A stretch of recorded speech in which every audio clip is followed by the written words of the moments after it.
ផលដោយការបរិច្ចាគ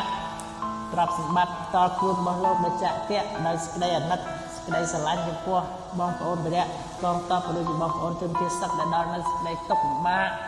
ត្រូវរត់គេខ្លួនគេចចេញអំពីសង្គ្រាមក្រុមសូមអធិដ្ឋានសូមឲ្យប្រទេសយើងឆាប់មានសន្តិភាពសូមឲ្យចៅសៀមដែលឈ្លានពានសូមបញ្ឈប់ការឈ្លានពានពីព្រោះបងប្អូនប្រជាពលរដ្ឋខ្មែរអត់ត្រូវការសង្គ្រាមទេអត់ត្រូវការទឹកដីរបស់សៀមទេខ្មែរសូមតែចាក់បារមីថែសាកងទ័ពវីរៈកងទ័ពឲ្យបានមានសេចក្តីសុខនៃអាយុវែងសា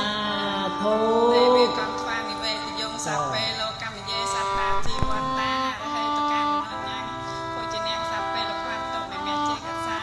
សាធុ